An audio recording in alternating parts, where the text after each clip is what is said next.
components of the teachings. We're going to go back for a minute to the warrior slogans, of course, known more primarily as Lojong slogans. There's actually 50 some number, maybe 59. My brain isn't quite plugged in yet this morning. In 7 categories. I asked you then last week to pick from category 2 or category 6, because some of the other slogans are very much related to the ultimate bodhicitta, more qualities of mind than relative bodhicitta, which are how do I think, speak, and act right now in this human form today. And so I said, let's stick with that, right? Let's just practice that. Because since we're here in this human body, why not, right? What the heck? We'll have plenty of time in ultimate bodhicitta as the expanse of the sky. And so I'd like for people to write into chat. Libby's sitting here, so she's gonna have to talk. I love that. Write into chat. What was your slogan? What was your token, gesture, reminder? Remember, we said, find something, folks. You're not going to be able to do it otherwise. If you didn't do it. Did you? No, I already knew this. That's why I said, find a gesture. I was carrying a rose quartz heart as my reminder. I needed that several times, actually, in these last few days. Being with my mom in a painful, difficult situations. And so that was right there for me. And I felt it. I could open when I looked at it. And I know she could feel it, which is most important. Really, most important. Writing into chat now. What was your slogan? Remember mine? I told you mine. I said, and we bow to this. I needed that and did that during a difficult conversation with my husband. Just gathered my hands at my face. I couldn't get down to my heart. I just thought, shut up, just shut up. And that helped also. I wasn't as reactive. I wasn't as triggered. I tried to come from that place. And actually, I think we resolved the issue sooner than we might have otherwise.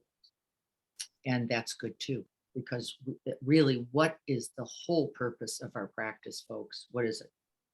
Not, right, to contribute to suffering. The minimum, right? Minimum. Let's not contribute to suffering. Can we stop it? Not necessarily. Can we contribute to the good? We hope so. We hope so. That's great. But what's the number one noble aspiration? Not to cause any extra harm. Do I do that every day anyway? I think probably. Sometimes known, oftentimes unknown. Oftentimes unknown. I don't even know I'm doing it. I'm just doing my habit. I'm not even trying. I don't even have a target on you. I'm just knocking you over with my normal habit, defended, protected, guarded nature. And we're all working on that all the time. The work itself, says the teachings, is noble. Don't you love that? Like, just trying counts. Just trying. All right, so I'm hoping people wrote this in chat. I got Libby here, so I'm going to pick on her. What was your slogan? What was her token, an aspiration, a gesture, a reminder? And what was the third? I had a third element. Slogan, the reminder, and how did it work?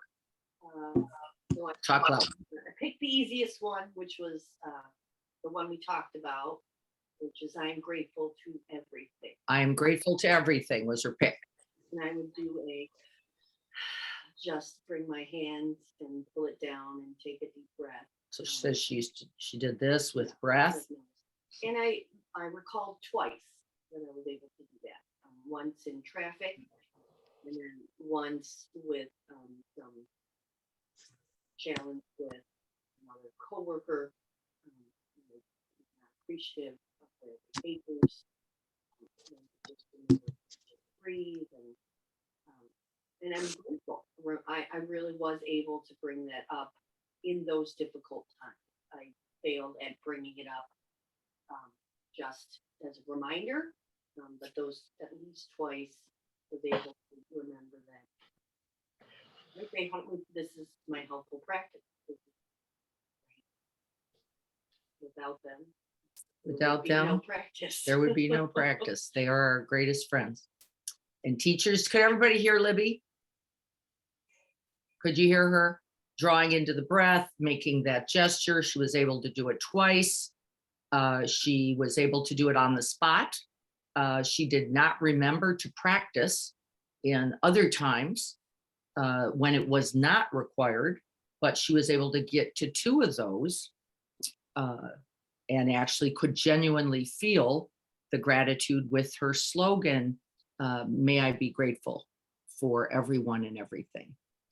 All right, so that's Libby. Yes, this is the realities of our practice. I told you mine. We just heard Libby's. Let's see what other people were doing. Yes, congratulations to everyone. Tanya's was not ponder others and my red thread bracelet. So not ponder others. That means get out of their business. Get out of being on the other side. Your job is you. Your job is not what are they doing? Why are they doing it? How come they're doing it? And she wore a red thread bracelet as a reminder. Jan, be grateful for everything. Oops, forgot my gesture. Yes, and then forgot sometimes. Well, the truth is you probably forgot most of the time. Yeah, just the way it works, right? Can we do it again? Yes, we are going to be doing it again this week. Yay! That was a practice, folks. Now we're going for real. No, everything's real. Carrie, don't seek others' pain as the limbs of your own happiness. Love that one. My gesture is to put my finger over my lips. Yes, I used to grab mine like duck lips. Like just try to shut up if you could. Because what? Why is that important, Carrie? Because I have to remind myself to think before I speak, use my right speech. And sometimes, most 99.9% of the time, it's the habitual, recant or whatever, retort. And so I really try to practice, saying the right thing. Yes, right speech. It's a big practice, continuous practice. Because if it also goes to, no harm to myself, because if I say something really stupid, asinine, it's not going to do me any good. So no, it causes suffering. And in right. fact, really, the number one benefactor of all this practice is who? That would be me and you, and actually yourself as the number one benefactor. All that others gain is by virtue of the merit of your own happiness, they say. Isn't that great?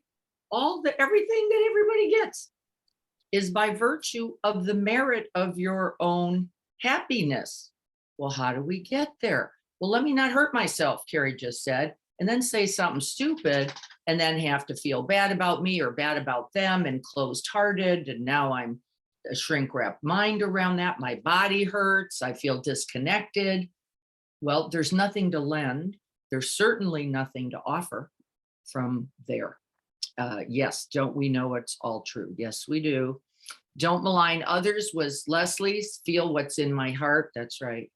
And then can we eventually making contact with that good heart? We're going to do that today, actually. Can we make, let me put it a different way. Anything we offer then is goodness. And sometimes it's, what did we say? Only the wish. It's offered silently. They don't ever know. And everyone knows because you can feel that too. I do that whenever I see an accident, right? Whenever I hear an ambulance, the only thing I could say is, may you be well. May you be free from suffering and distress. And I feel better so that everyone else I make contact with beyond me is also going to be in less suffering, including the person in the ambulance. We won't talk about the physics of that today, but it's true. Don't malign others. Thank you. Don't expect applause. Simple, but at the center of so much of my pain. Yes. Pointing to me to remember my feelings, thoughts are the ones that matter. Yes. And the ones to attend to. And the ones to attend to. Beautiful. Greg, always meditate on whatever provokes resentment. Boy, that's a big one for me, Greg, also. Especially when we're so good. Greg's an engineer. A psychologist, right? What's so good? We can point out the flaws in others easily. Boy, can you spot them, right? This is so crazy. This practice is so backwards. Really, we're just looking at our own. And Greg found a slogan to turn back towards himself. Can I look at what's closing me? Seth, good morning, Seth. Whatever you meet unexpectedly, join. Yes, with meditation, honestly, open-heartedness, just a breath, offering a breath. How beautiful is that? Thank you all so much for those offers. This is big practice, noble practice, essential practice. What else could we say? Life saving, you might say. Practice. Right? Today, we're going to actually be staying with the slogans for next week, but we're going to be adding an element. Now, by the way, this is hard, right? Libby said, I got to it twice in the whole week. It was twice I could remember to get to it. Without your gesture, without your intention, without calling it up, the chance of recollecting is very, very low. What do you need to do? Well, not because you're stupid, not because you're slow, not because you don't care, but because you're human, you're going to need to write it, remember it, and practice it. That, right? That's how we get anywhere. That's how we do anything. So one of the things I'm going to recommend is that you find a place every day, whether it's a journal. In the old days, I would write it in the air. By the way, I didn't know this 20 years ago. They say, the neuroscience says, that's going to stick in your brain better. I'd write it in the air. My aspiration, bow to everything. Try it. Wouldn't that be fun? People would think you were nuts. That would be interesting by itself. What are you doing? I'm writing, grateful for everyone. Right. That very opportunity qualifies for my third practice last week, which was what? Do something different. Do something different. If you can't think of anything else to do, air write. Take a word, write it in the sky, write it in the air. I want you to see the difference it will make. It breaks, we know in the neuroscience, the circuitry. You're no longer working from reactive circuitry. You can't. You have to get up here in order to remember and write.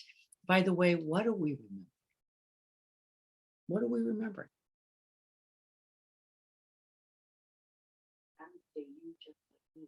You just like me. The goodness of it all. We move really from that reactive, human, tender, vulnerable heart right into ultimate bodhicitta. You can't not. You're going to remember the goodness. Wait a minute, I'm trying, right? Here I am. I'm doing this crazy thing. It's okay.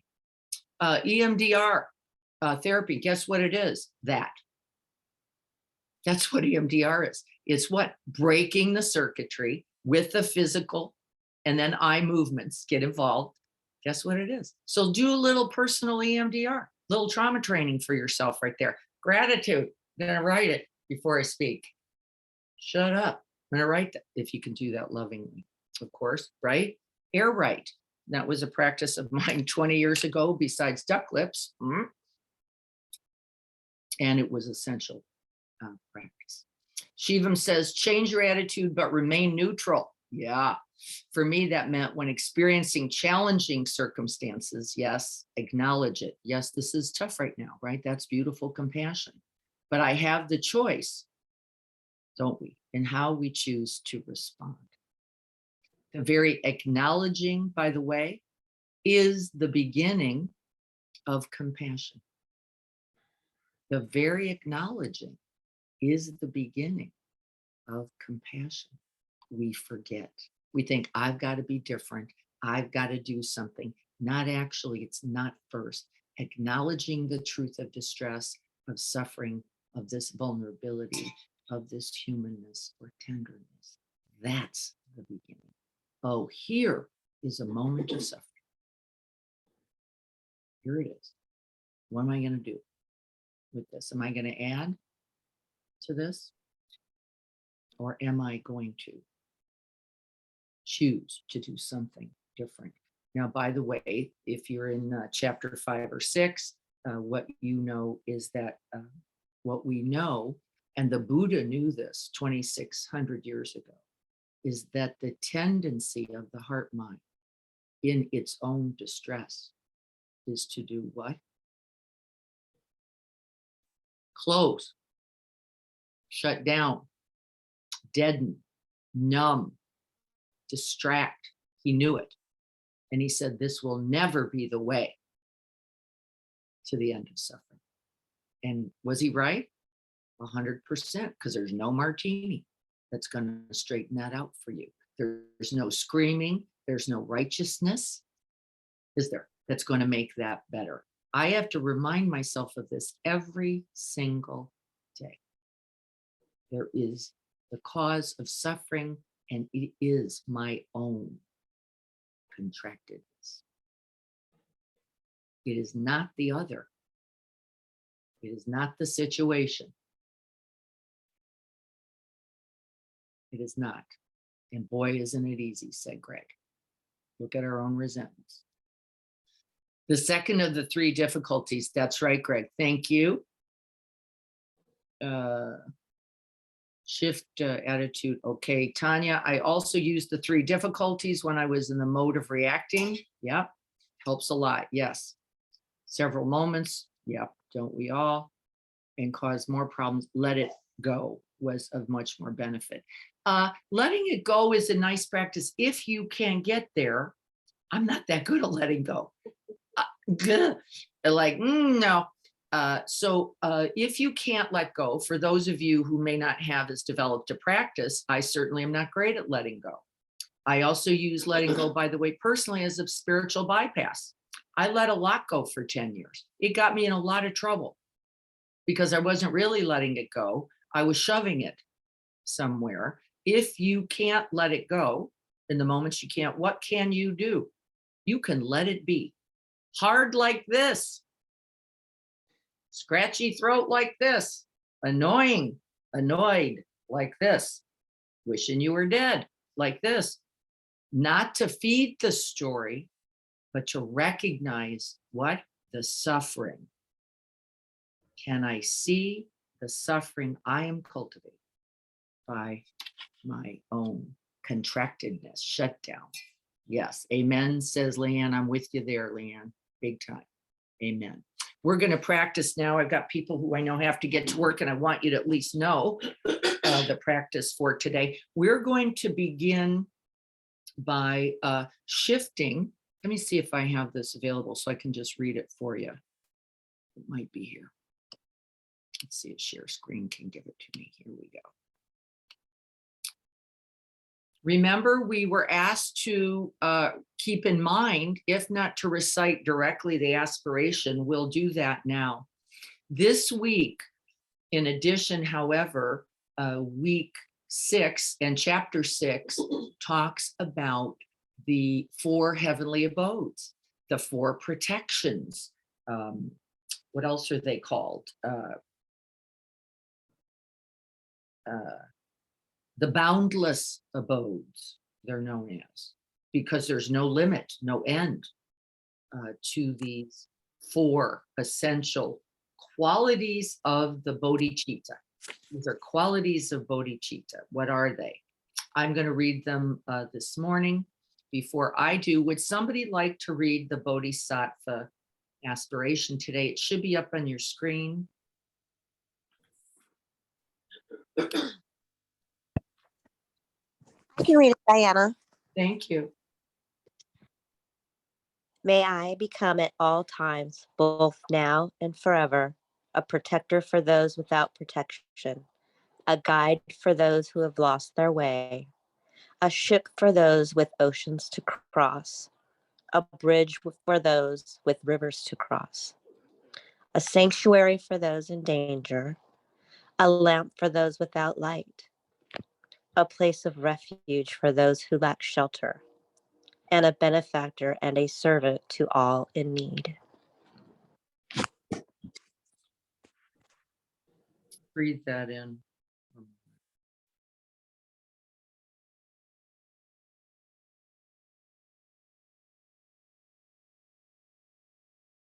We breathe it into our own hearts, committing ourselves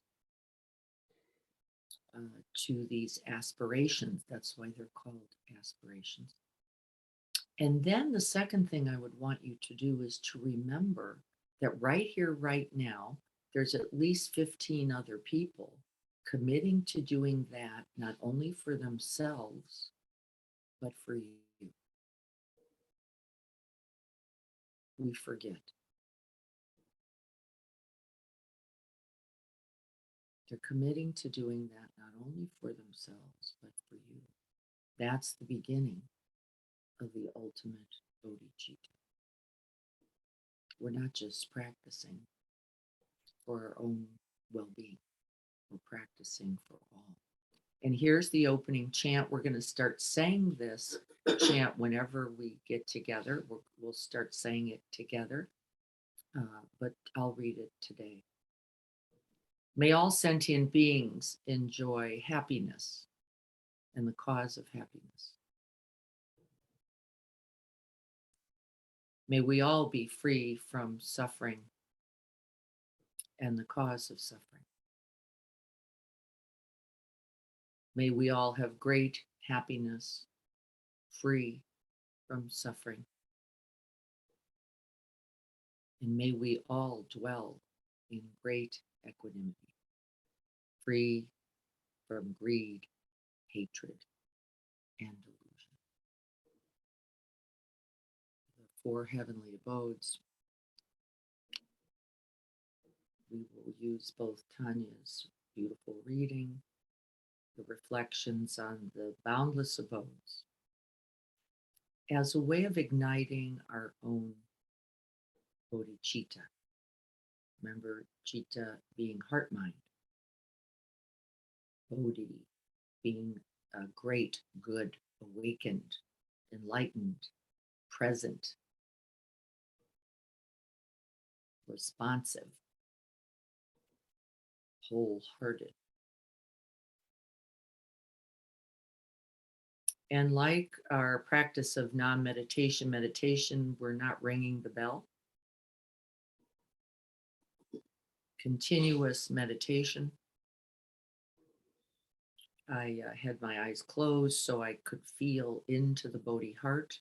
I'm going to open them now, finding that open space, remembering that that open space holds the characteristics of this boundless part of bodhicitta.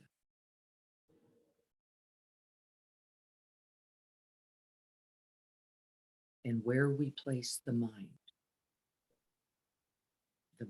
takes the shape of that which it rests upon and makes the world.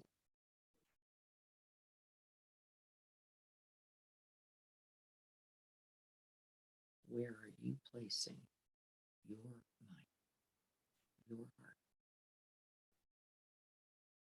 We rest in that vast open space. You can use the breath and contact with the breath. to breathe out into open space and to create space within. Breathing it in, creating open heartedness, clear seeing mind, softened, relaxed, and supported body.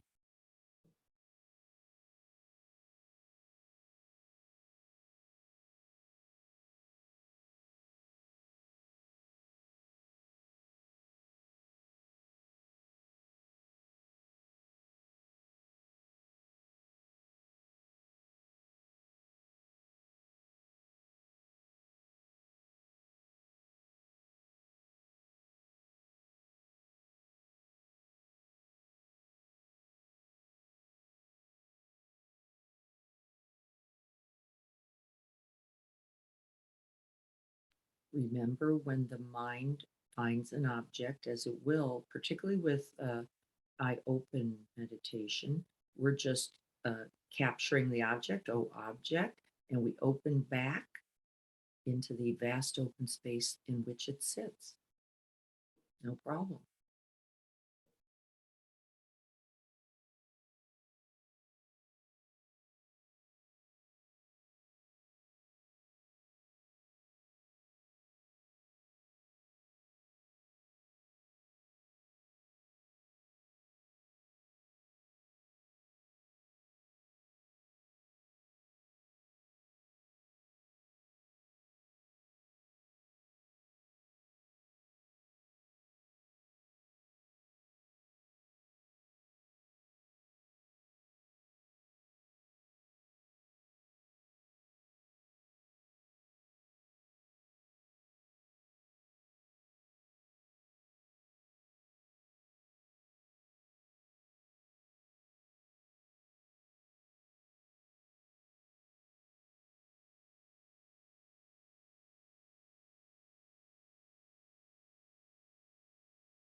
Resting again and again.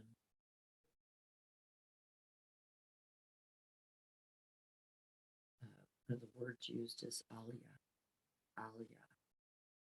the limitlessness, the boundlessness of everything.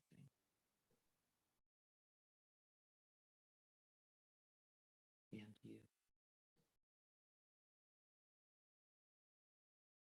And then what does that feel like?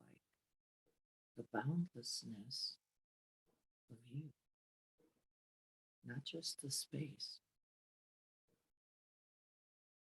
The reason we rest in open space, its vastness, its radiance, is so that you can remember your own quality.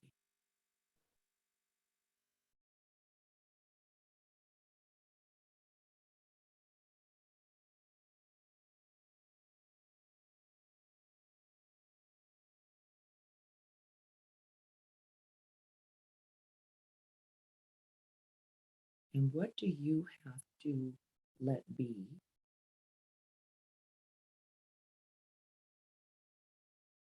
in order to open to that remembering? My own nature is this vast, this open, this inclusive,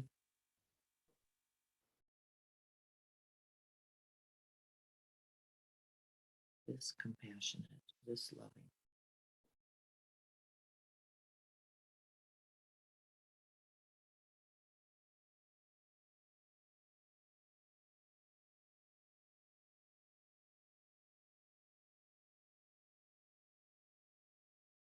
And so, as we facilitate that remembering, that's the point of the practice, making contact with the truth, the Dharma. I would like you to lower your eyes now, making sure you can even close them. You want to eliminate the object field. Close them if that's best. And you want to begin to breathe that vast open space you made contact with into your own heart, remembering those equal qualities. The space out here, the space identically here. Breathe into the heart space. And that often means we have to begin to dissolve, to let go, let be of old obstructions. Often things like this: doubt, the belief, thought that I am not capable, or that this is not true of me. It is incorrect.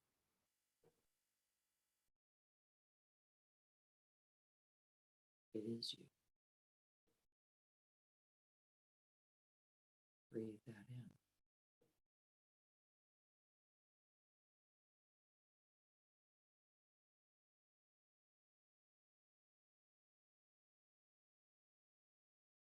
The if only belief thoughts often get in the way. If only this, if only that.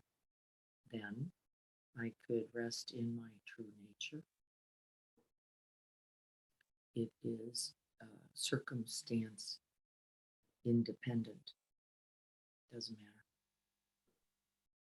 what's happening. This is always here, always available. This bodhicitta, this goodness, this wholeheartedness.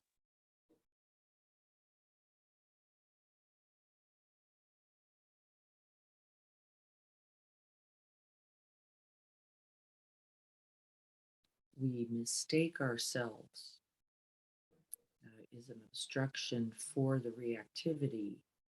That's actually simply fear.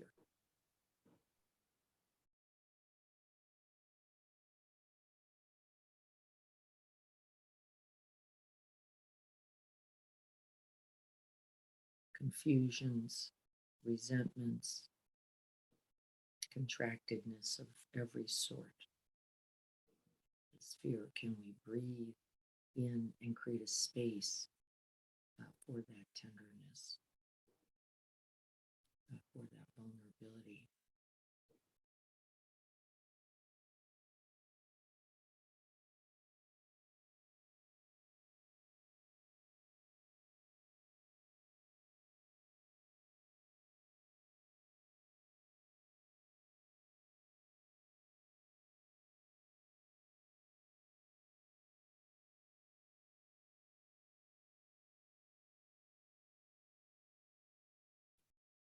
Another obscuration or hindrance is our own distractibility, our own busyness, our own addictive patterns. Rather than touch into the tenderness, we run.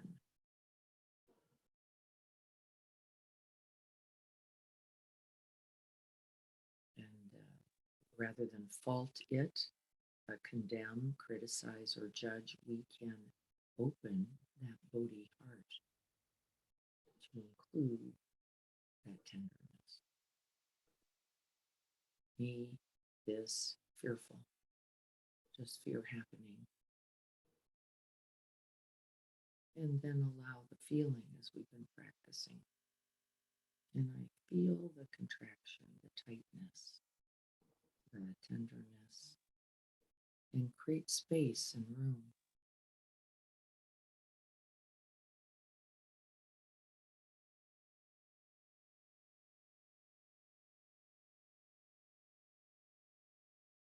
Soften the body.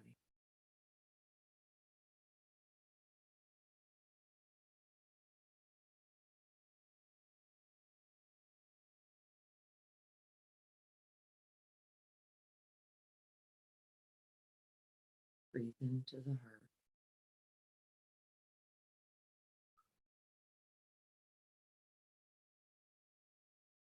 And we often move between the felt sense of the tightness, contractedness, pain, achiness. This is not wrong. This is actually an essential part of the practice. Remember touching into our vulnerability, our tenderness, and then creating space and room, opening with kindness, compassion, love, equanimity,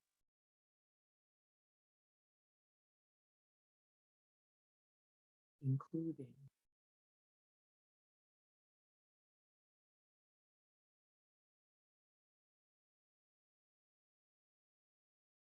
This is our true nature, not the objects, not the confusion, not the greed, not the hatred, not the resentments, not the anger, not the jealousy, but that which recognizes, opens, and holds it. These are the four boundless abodes.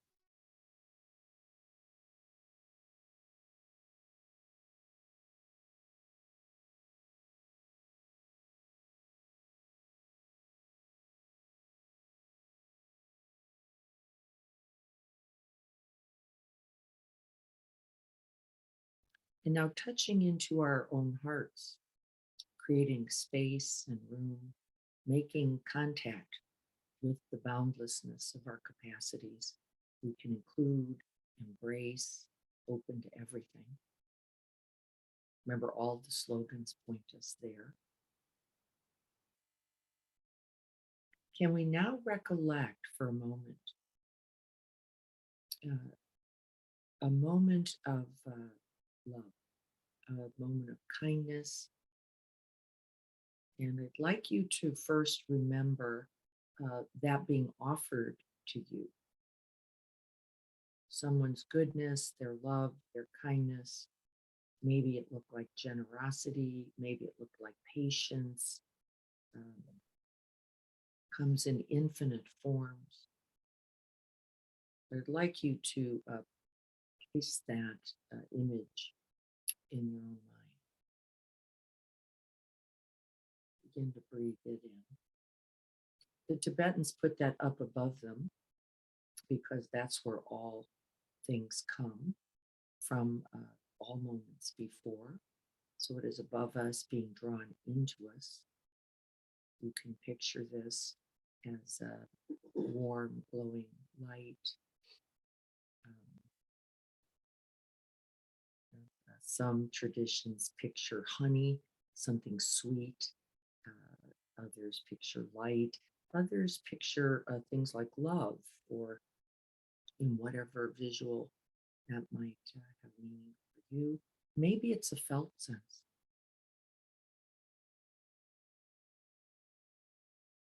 When I picture my grandmother's cutting the toast for my hot cocoa, and she used to cut off the crust for me, that was such a radical act of love.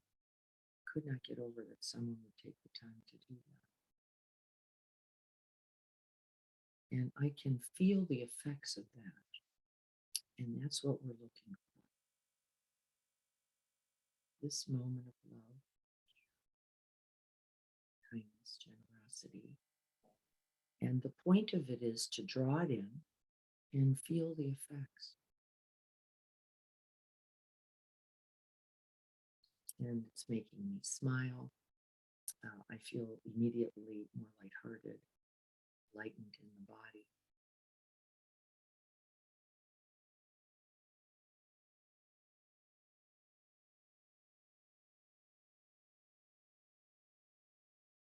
We remember our own capacities, our own Buddha nature, our own Bodhicitta, by virtue of having had received it. That's how we know it. We know the feeling of goodness, from the goodness we have received, calling it to mind and breathing it in.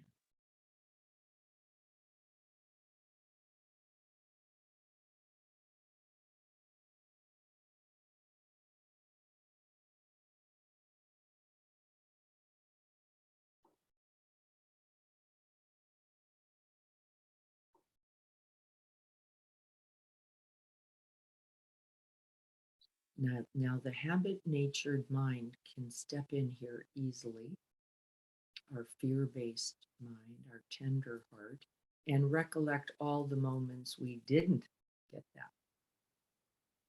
Well, that's feeding that fear, that contractedness.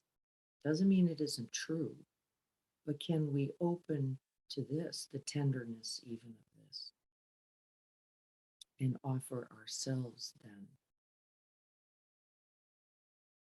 kindness, love, compassion, rather than be critical or condemning. We can stop that now. Drink that in, let it move throughout the heart then, and then beyond the heart into the whole of the body, mind. Breathe it in, let it expand. We're now expanding. It's the nature, it's limitless. Let it touch the whole of the body, all the way down to the feet, to the top of the head, the back side, the front, the flank, all the way to the muscles, the cells, the hairs, the pores.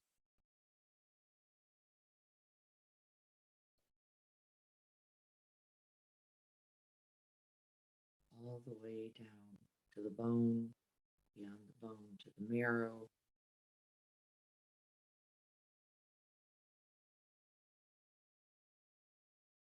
All the way to the atoms, the particles of our being.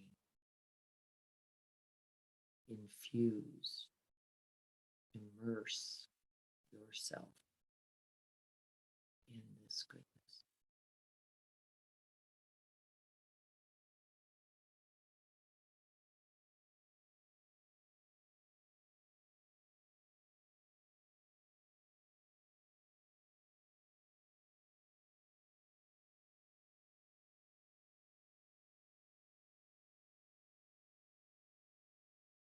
Remember that feeling of vast open space?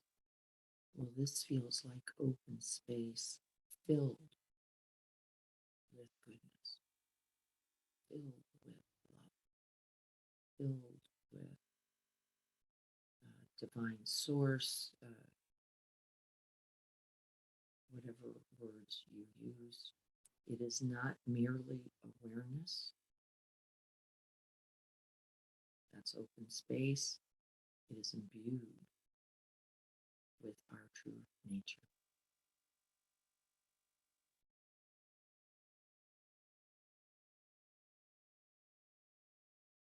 And taking that whole body, mind, heart, being, we're going to now recollect a moment of our true nature, our goodness, our open wholeheartedness, thinking of a moment in which your own Buddha nature was in evidence.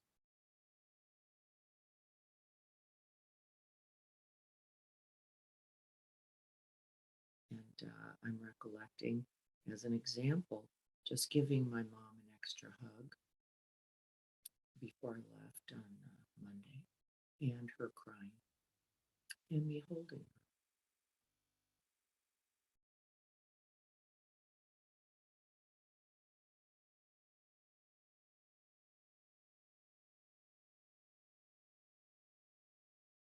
And you have that moment, the moment of presence, the moment of expanding rather than contracting, the moment of wishing well, being present. Recollect it and breathe it in, dissolving any limit, any barrier any separation of our heart to this essential, boundless heart.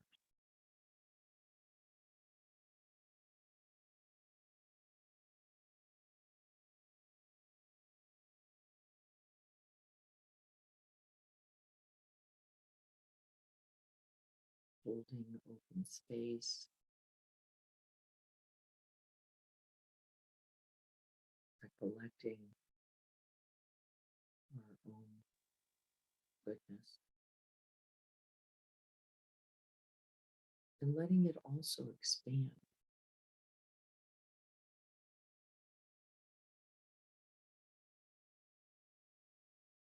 And feeling the effects.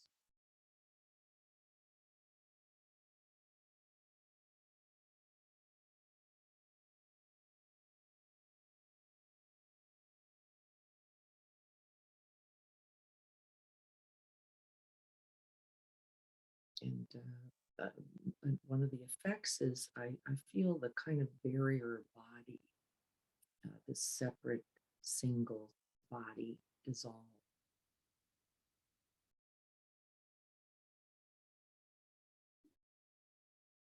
A sense of the radiant heart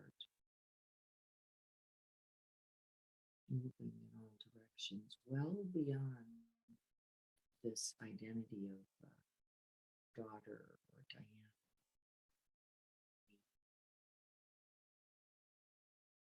Feel the effects as we rest.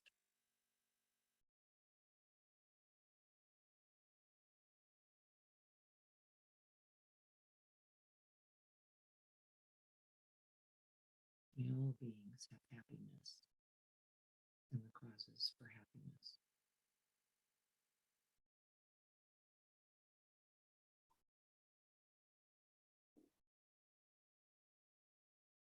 Breathe it in and breathe it out.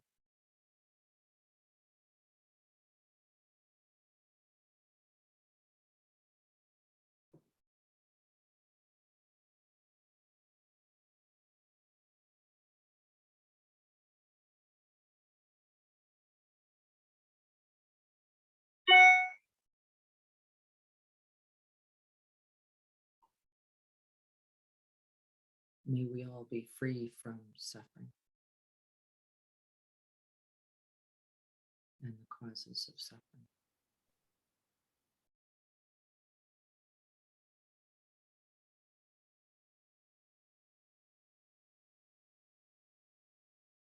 We're now applying the antidotes, just like the slogans we recite to remember these qualities of our own nature.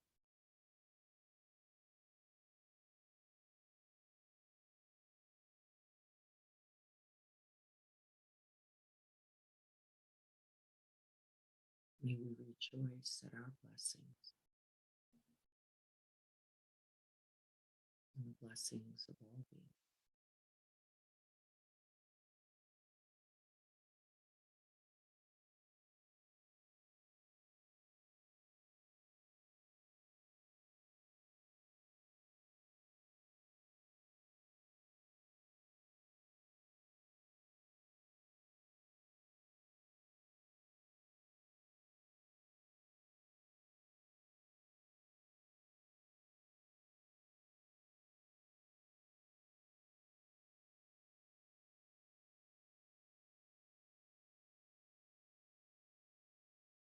And may we rest in equanimity,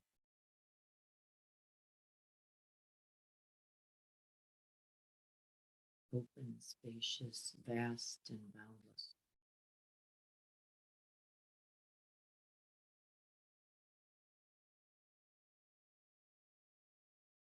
Free from greed, from clinging, from self-making.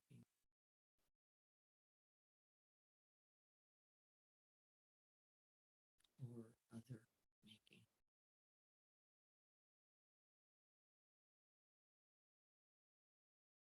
Free from aggression, from resentment, from hatred, from judgment.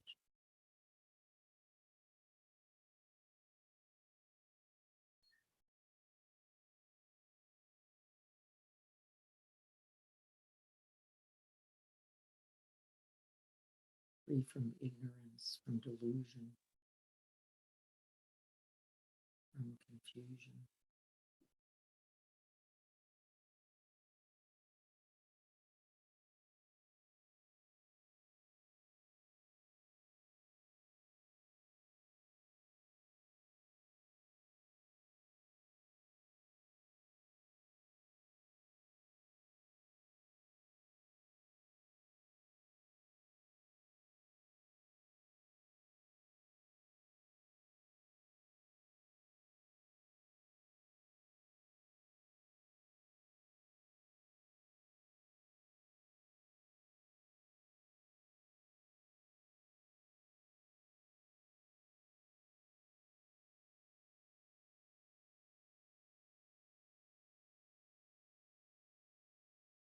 And so long as time and space endures,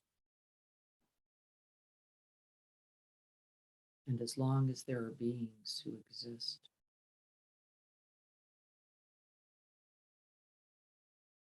may I so too remain.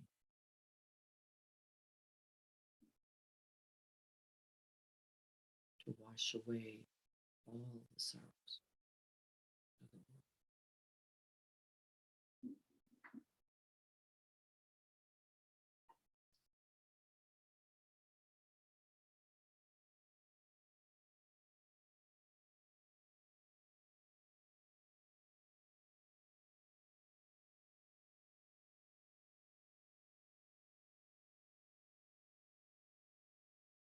O Bodhicitta, O good heart,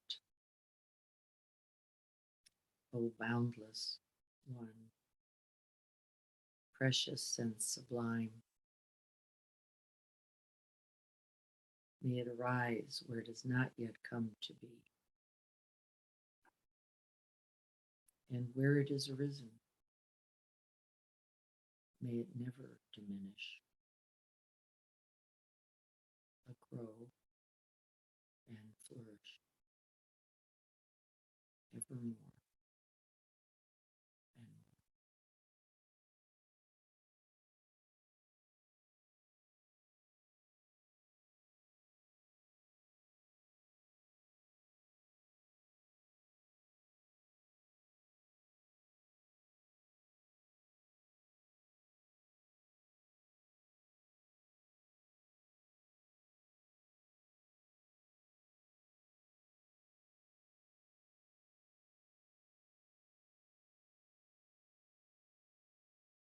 And may our practice contribute this very day.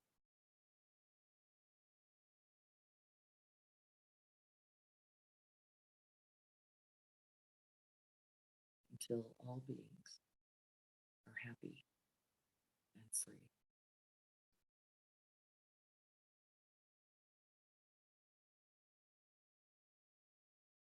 So be it.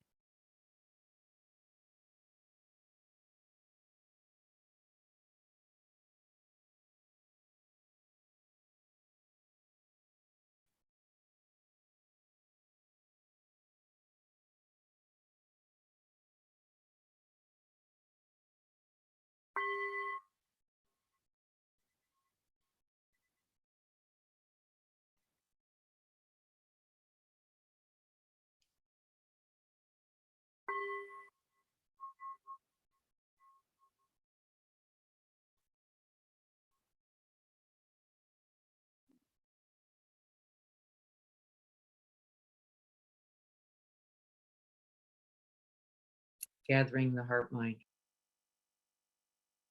in the palm of the hand. And then we bow, offering it to ourselves and all beings.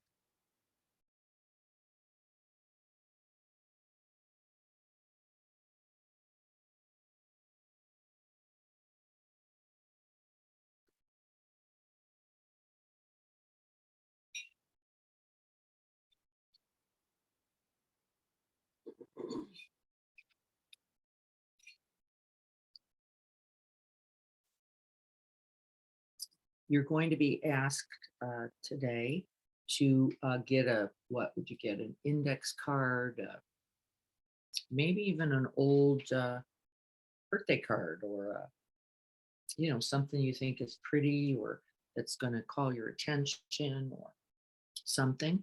And you're going to write on one side your slogan, because we're not forgetting the slogan. We're practicing again with that slogan. That itself can be your gesture, right? I'm carrying this card. I'm sending this card to myself. On the other side, I would like you to write the 4 phrases. May we all have happiness and the causes for happiness. May we all be free from, write that. It's all been sent to you all. You have it in Essential Teachings. And you're going to recite that 3 times. Why 3? Well, we know that 3 is a pattern. That's why. You're less likely to forget. You're more likely to enliven it, embody it, practice it, and be it 3 times. Whenever you want. Whenever you want. Sometimes on the spot, sometimes intention with no reason. Just because I just woke up and have another day. That's a good enough reason. So that's our essential practice. It is also helpful as a second instruction weekly practice. It's helpful to recollect and place the mind on purpose, on goodness. Where? In me? Where? In you. Hey, look, you didn't have to sit here. Libby could be in her room. Right? She's here. Well, that's a goodness. She's doing that to share herself. Right? Can I recognize that? Yes. Am I more likely? We're going to place the mind on purpose, not just in open space, though. We're going to look on purpose for goodness in ourselves and in others. What if we don't see goodness? Well, you're not looking. Is actually what that means. You're habited. You're trained. You're only seeing the paucity, the knots. Not like this, not the way I like it. The truth is, this is evident and available every moment. Every single moment. Get bigger, open up, breathe more, rest in space. Find it. It's there. It's there. It is a delusion that has captivated you if you cannot see it. Doesn't mean things aren't hard. We can be open-hearted there, soft there, tender there. As Cindy said last week, we can open to ourselves right in our moment of total contractedness. That is the magic, folks. That's the magic right there. Doesn't mean it all went away, right? It doesn't mean everything got better. Well, it did. And your circumstance may be what it is right now. And the truth is what? It is changing. Whether you can see it or not, I don't know. But the fact is, we looked at the marks of existence. We're going to go look now at this very short chapter 6. Let's see if I can't pull up the book. Let's see if we can find that. It's very, very short.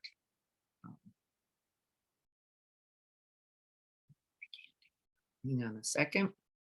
I can see it. There it is. Okay, look at that. Get to it. Let's try it again.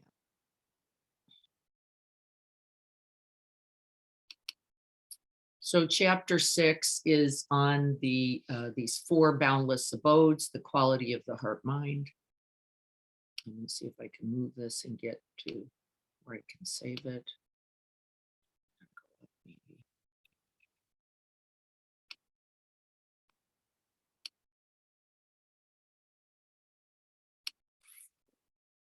Alrighty, there we go.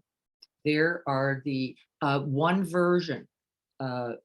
This is chapter 6. Lib, what page is it? In 37. 4 limitless qualities. Qualities of what? You. Qualities of the Bodhicitta. the relative and the ultimate combined. This is me and my everyday humanness and me and my ultimate Buddha nature. They are equal and can be placed in then what? Infinite form. I did not pick that one. I picked a simpler. And I would prefer what they do have written here is may we all be free rather than may they. Who's they? That's us. That's us. So you will see the version that I included. It's frequently written that way. I like the we, may we all be happy. May we all be free. So may we consider that, write it that way. That would be my request. And then I really loved the first page. This is like a 2 or 3 page chapter, I think. But I wanted to look at these few statements because they're big. They're big. And so here regarding the 4 boundless ones, the 4 limitless ones, the 4 heavenly abodes, it says, it is up to us. Well, there you go. That's the chapter. It is up to us. This is it. If not us, who? If not now, when? Right? Whatever the circumstance, whatever the feeling, whatever the mood, whatever the, right? This is it. This is all we have. And in yellow, I highlighted, we can spend our lives cultivating resentments. Greg was talking about that and I agreed. Cravings, addictive devices,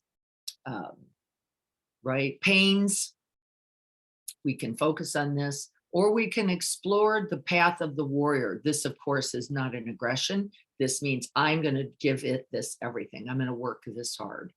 Nurturing open-mindedness, I would just have said heartedness and courage. Nurturing these qualities of expanding, of opening in us. Most of us keep strengthening our habits and therefore sow the seeds of our own suffering. This is not meant as a condemnation. It is not. She's not saying it's your own fault. If you're suffering, it's because you're stupid. It's saying we have to recognize the cause of suffering. That's the second noble truth. And to see that means we have to look at our own contractedness, our own shutdowns, our own addictions as the essential contributions to the truth of the reality of pain in this human life, right? We know that's immutable. Nobody's getting out of it.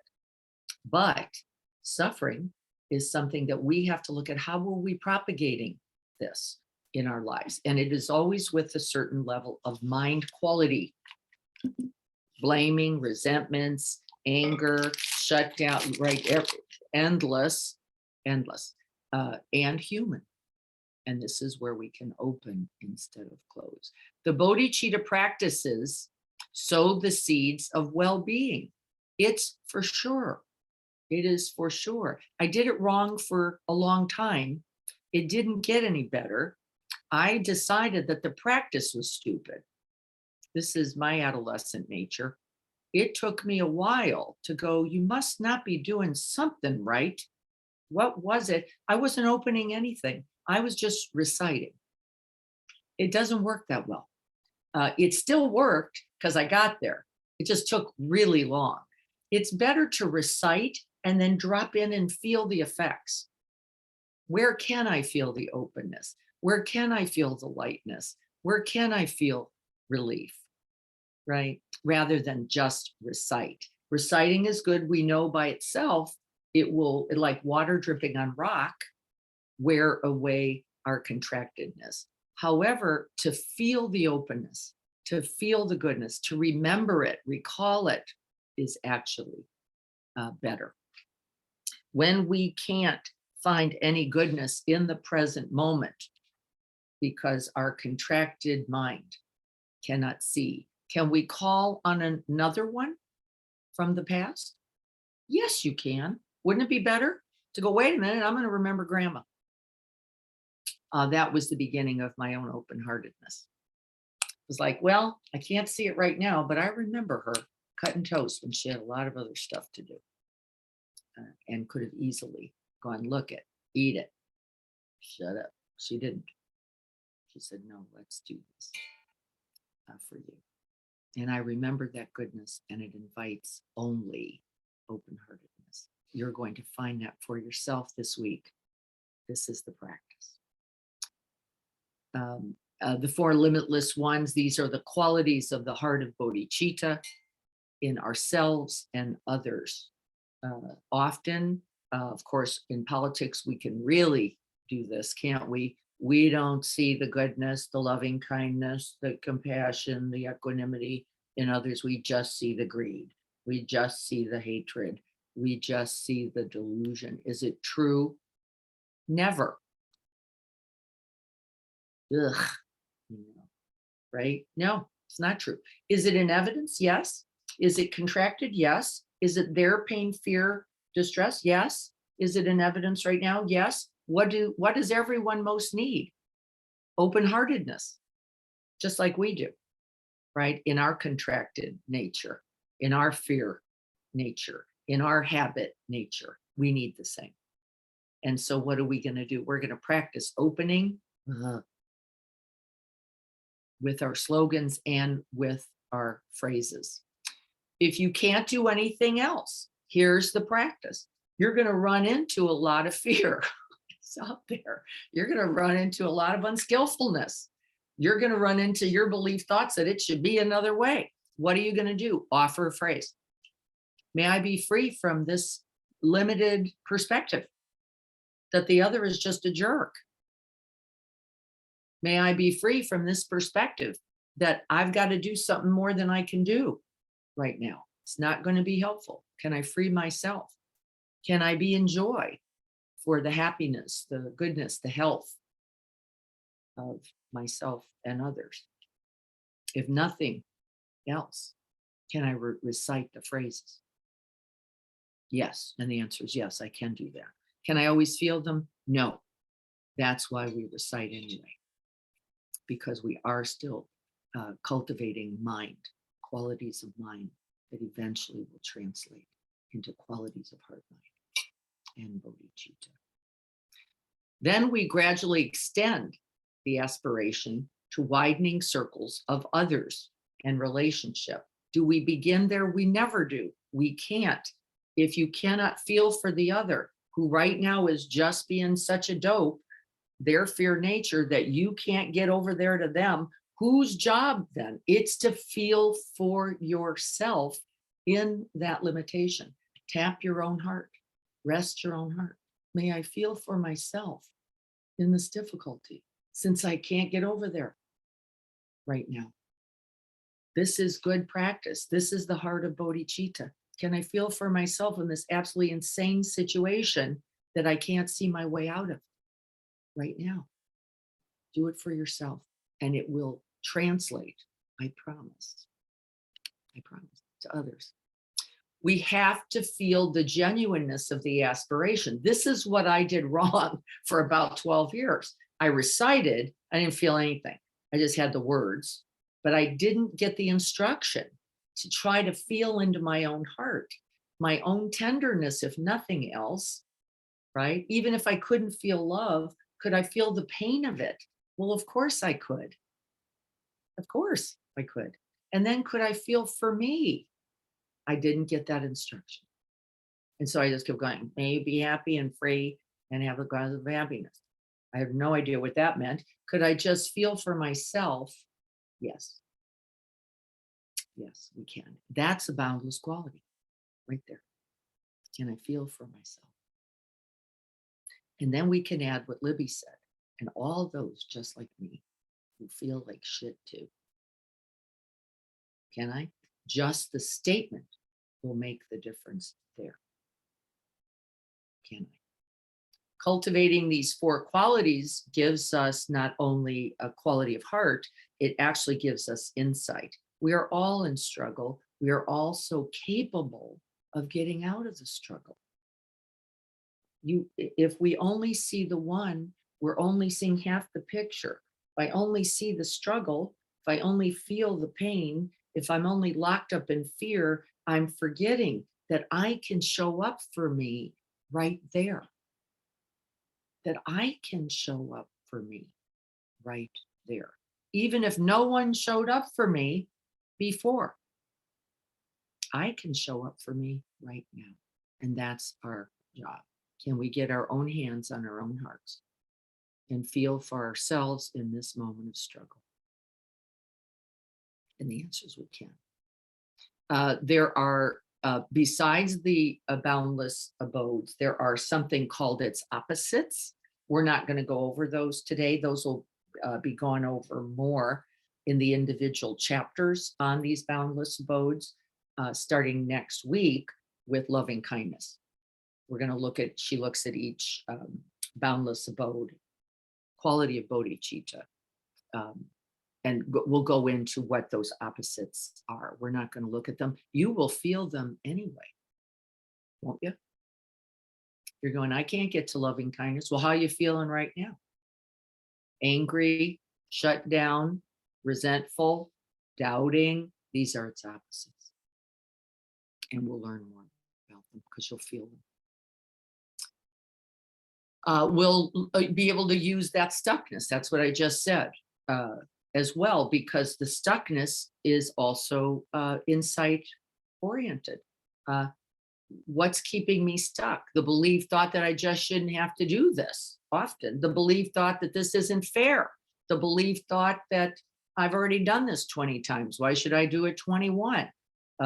This is all the ways we propagate our suffering. And it is always with a set of falsely believed thoughts.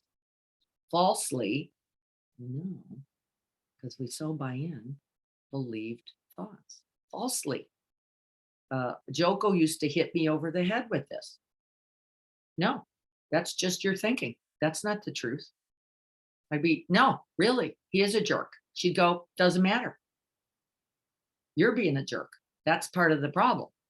Because if there's only one jerk, there's no problem. It's the two jerk problem. I think that's a quote. I'm pretty sure that's a quote.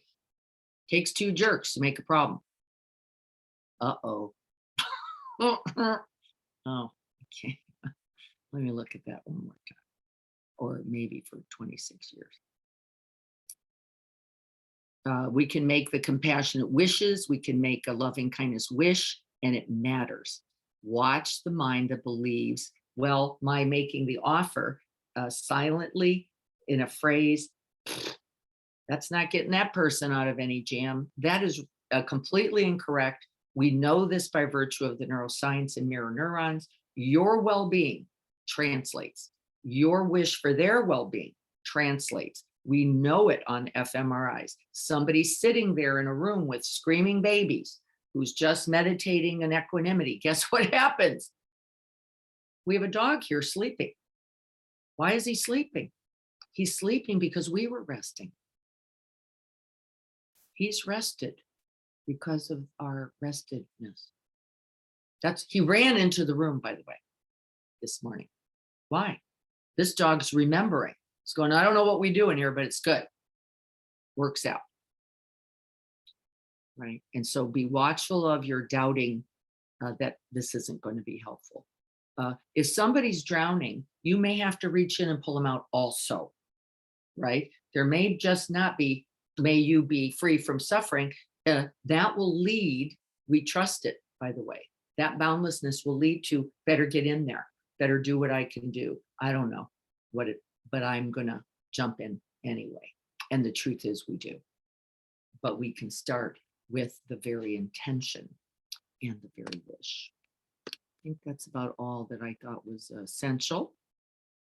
Is there anybody else? I'm not going to stay on this chapter. We're going to go right into chapter 7 for next week.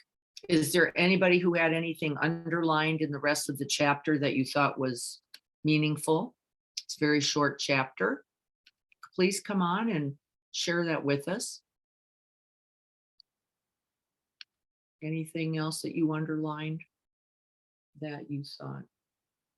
Oh, I liked this thought. May this person who is driving me crazy enjoy happiness and be free from suffering. Isn't that great? May the person I want to kill right now be free from affliction and probably from mine. Is really what that is, right? Probably from mine. All right, anybody else before we transition? See anything in here?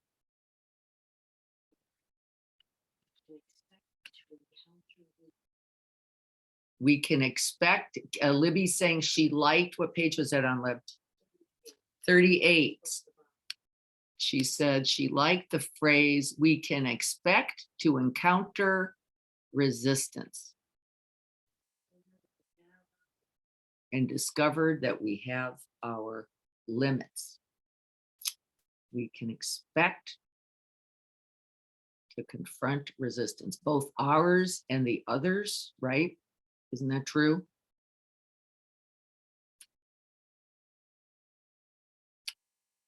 And we can still open the heart there.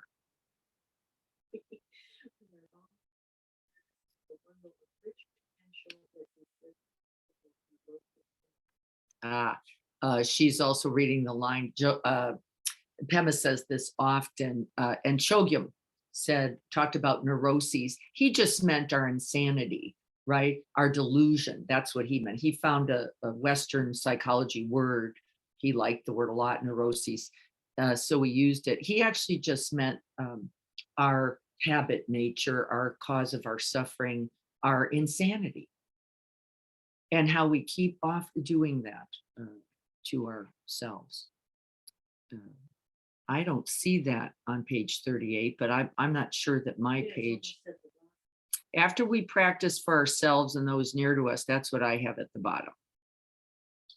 Oh, it's further down. Okay.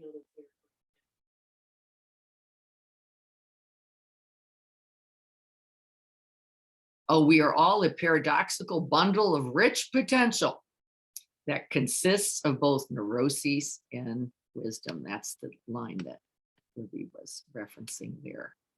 It's on page 39 for me. All right, everyone. Any other questions? I'm going to look at chat here just to make sure. We are going to remember the slogan, call it back, write it on one side of our beautiful card, whether it's an index card, a greeting card, or something you do some art on like Carrie often does. On the other side, you're writing these phrases, your version, your genuine version. What are you going to really be able to say? This is most important. Don't write the traditional if you're not going to be, I don't say sentient being. I don't say it. I don't like it. I don't like writing it. I don't like spelling it. A sentient is like, who's that really? And by the way, where do we draw the line on this? Do gorillas have it or not? I don't. So I just say all beings, or may we all. That just is more true for me. So that's the way I put it. Can you do that? I would. May we all be happy. May we all be free from this distress. I tend to connect more with suffering in the moment. So my statements tend to be more that second line. May we be free from this suffering, from this confusion. And I'm talking about us all, both myself and the other. Please explain what we put on the other side. One side is the slogan. The other side are these 4 boundless abodes, these phrases. And they were written, they're in your essential teachings that I included here. They're at the top of chapter 6. Those are very traditional. And right here, this one, Jan says, opening chant. That's one of the versions of it. May we all be happy. May we all be free from suffering. May we all have joy or happiness, free from suffering. And may we all be in equanimity. Those are the 4 characteristics or qualities. Number 1 is loving kindness. Number 2 is compassion. Number 3 is sometimes called sympathetic joy. I just call it joy because I think the joy for myself is great. It's a great start. It's going to lead to the joy for others, and equanimity. Those are the 4 characteristics of the heart mind of bodhicitta. And so that goes on the other side to be recited. Why? 3, why? Habit pattern.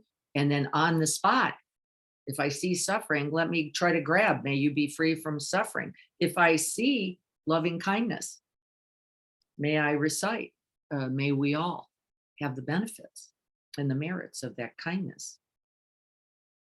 If we need a little calm, a little ease, a little stability, may we all have equanimity, free from affliction. May we invite that. These are called antidotes to this circumstance. How do we invite it? We invite it first by calling it up, always. You're doing that anyway, interestingly. Isn't that funny? You're actually doing it. We're just doing it now as a formal practice. It has to happen anyway in order for you to get to it. So we're just formalizing that. Anything else? I think we got it. Okay, let's just sit for 2 minutes. We're just, once again, finding open space. I'm going to open my neck for that. Resting. Resting in the heart mind of bodhicitta, boundless, open, spacious, vast, radiant. These are its descriptors.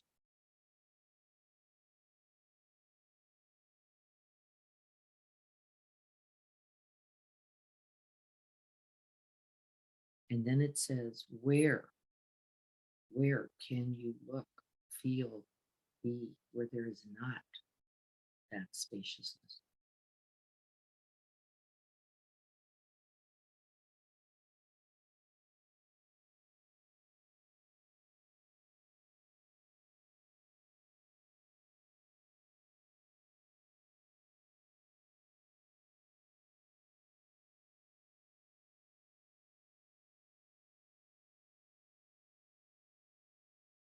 I will recite the Boundless Abodes once again, just so we can remember them. May we all be happy.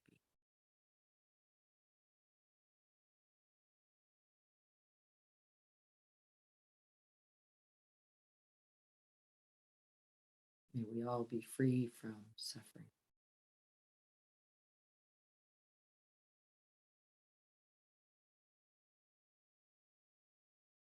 May we all have happiness, free from suffering.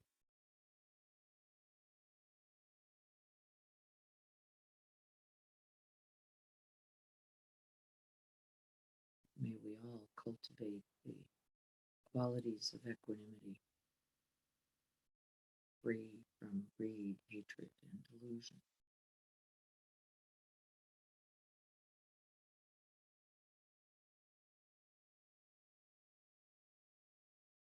And may we write, recite, remember, and be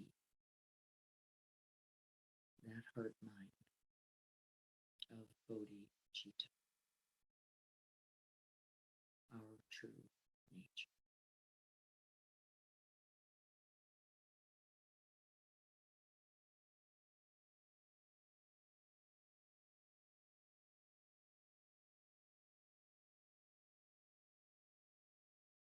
Fill that open space with your goodness.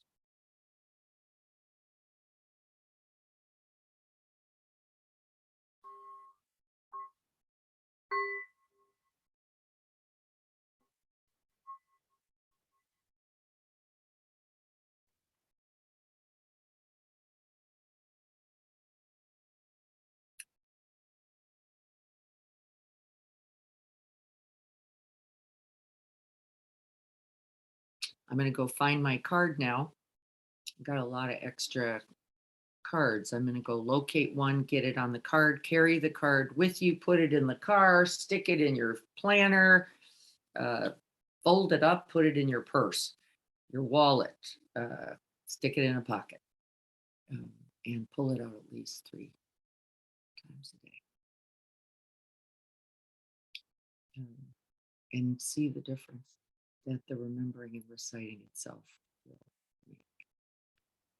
All right, everyone, this is the we will be working on chapter 7 for next week. I believe that one is just called Loving Kindness. You're going to stay with your slogan practice. Those are just good rememberings, remindings. Yeah, it's called Loving Kindness.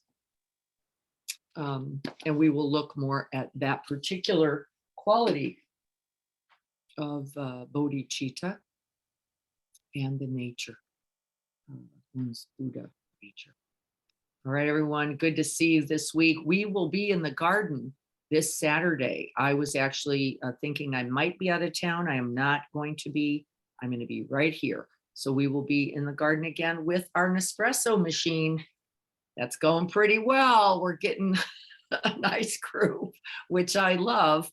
Please join us if you can. There is a great benefit in this practicing together. I appreciate 7:30. 7:30, Victor. Would love to see you. Please join us. We had all guys practically. Dia came for a little bit. We had all guys last time. Guys tend to get up early and not be worried about the cold as much. But remember, we have heaters here.